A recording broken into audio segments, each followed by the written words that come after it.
हुआ क्या? भगवान ने यह नहीं कहा कि प्रभु अब तो श्राप आप दे दिए हैं, आइए वैकुंठ में ही बैठ करके चर्चा हो, वहीं अंदर बैठ करके कुछ न कुछ निर्णय निकाल लेंगे। भगवान कहते हैं मेरे वैकुंठ में वह नहीं जाता जिसके अंदर काम है, क्रोध है, लोभ है, मोह है, ईर्ष्या है, दंभ है, पाखंड है। आज संत क्रोध के अधीन हैं। और मेरे भाई बहन, जिस मनुष्य का क्रोध शांत न हो वह चांडाल हो जाता है। जिस मनुष्य का क्रोध शांत ही न हो तो वो चांडाल के स्वरूप में हो जाता है।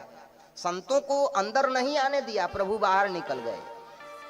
एक बार एक महात्मा आए काशी में स्नान करने के लिए। तो महात्मा जब स्नान करके निकले, सन्यासी थे, तो एक झाड़ू लगाने वाली जो है झाड़ू लगा रही थी, तो एक छोटा सा कंकड़ उचट करके और महात्मा जी के चरणों में लग गया। तो महात्मा जी के चरणों में लगा तो महात्मा जी पुनः वापस लौट गए गंगा जी की ओर, स्नान करके फिर आए। तो दैववश वह झाड़ू लगा ही रही थी, तो झाड़ू का एक सिक्का महात्मा जी के चरणों में स्पर्श कर गया। तो महात्मा जी तो तुरंत जो है कि लाल पीले हो गए कि तू जो है कि चांडालिन है, झाड़ू लगाती है, सफाई करती है, और तू अपनी झाड़ू मुझे स्पर्श करा दी, मुझे तूने अपवित्र कर दिया। तो हाथ जोड़कर खड़ी हो गई, महाराज जी अब तो मुझसे गलती हो गई, और अगर आपको कुछ लगता है तो एक बार और स्नान कर लीजिए। अगर आपके मन में लगता है कि आप अपवित्र हो गए तो जाकर स्नान कर लीजिए, लेकिन गलती मुझसे नहीं हुई है। मैं झाड़ू लगा रही थी, प्रभु थोड़ा ध्यान नहीं दे पाई, आपके चरणों में लग गया।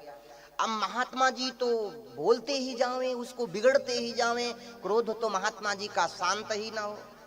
तो जो झाड़ू लगाने वाली थी बढ़िया हट्टी कट्टी थी, कई बार महात्मा जी को मना किया, महात्मा जी नहीं माने तो महात्मा जी का हाथ पकड़ ली जा करके।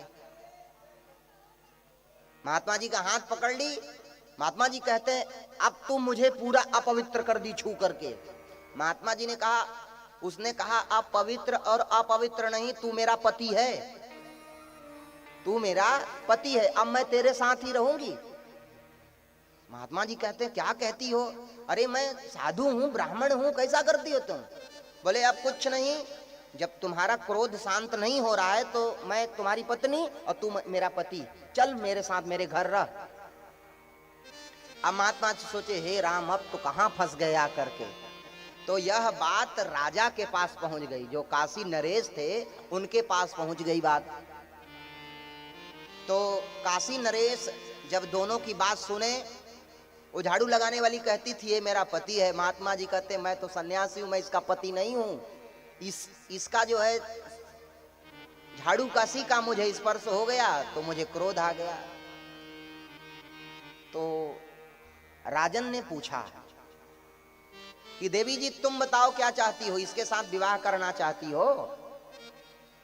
बोले प्रभु मैं इनके साथ विवाह तो नहीं करना चाहती हूं, ये संत हैं, लेकिन मैं ऐसा सुनी हूं कि जिस व्यक्ति को क्रोध आए उसका क्रोध शांत ही न हो तो वो चांडाल होता है, और मैं जाति की यही हूं, यह चांडाल, मैं चांडालिन, तो ये मेरा पति हो गया। जब इसका क्रोध शांत नहीं हो रहा है तो मेरा, इसका क्रोध शांत नहीं हो रहा तो मेरा पति हो गया।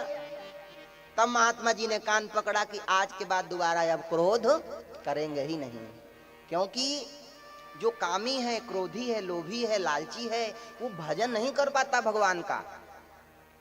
और भगवान का भजन करने के लिए मेरे भाई बहन जीवन में निर्मलता का होना, सरलता का होना जरूरी है। आप जितना सरल रहेंगे आप भगवत भक्ति उतनी अच्छी करेंगे। आपके हृदय में सरलता नहीं रहेगी तो आप भक्ति नहीं कर पाएंगे। लेकिन एक बात का ध्यान रहे, इतना भी सरल ना हो जाओ कि दुनिया तुम्हें लूट खाए, इतने सरल बनने की जरूरत नहीं है। एक महात्मा जी चले जा रहे थे तो कुछ बच्चे जो है बड़े तेजी से भाग करके आए। महात्मा जी ने कहा क्या हो गया, क्यों भाग रहे हो, चिल्ला रहे हो? बोले महाराज जी वहां इतना बड़ा सर्प है, इतना बड़ा सांप है वहां। महात्मा जी बोले चलो दिखाओ मुझे। तो महात्मा जी सर्प उससे पूछा कि क्यों इनको तुम काटने के लिए कर रहे हो? वो बोले कि ये हमको मार रहे थे। सर्प बोला कि ये हमको मार रहे थे, इसलिए हम इनको काटने के लिए दौड़े। तो संत ने कहा ऐसा करो, अब ना काटना, ठीक है, अब ना काटना। इतना कहकर महात्मा जी चले गए। लेकिन 15 दिन बाद जब उसी रास्ते से आए तो देखा तो उस सांप को बड़ी पिटाई हुई थी, मार मार करके, मुंह कुचल करके उसे जो है एक कांटे पर ऐसे लटका दिया गया था। महात्मा जी आए तो जिंदा था। उसने महात्मा जी ने कहा भैया अरे तुम्हारी ऐसी स्थिति कैसे हो गई? उसने कहा महाराज जी हम तो आप ही की बात माने थे, आपने कहा था कि अब काटना मत, शांत हो जाना। अरे मैं तो शांत हो गया और शांत होने का यही प्रभाव मुझे मिल गया कि मेरा मुंह कुचल कुचल करके और ऊपर लटका दिए। महात्मा जी ने कहा राम राम, मैंने कहा था तुम काटना मत, लेकिन फुसकारने के लिए थोड़ी मना किया था, फुसकारने के लिए, डराने के लिए थोड़ी मना किया था। अरे अपने प्राण को बचाने के लिए फुसकार लिए होते, डरा दिए होते तो भाग जाते। तो भगवान की भक्ति के लिए सरल रहो आप।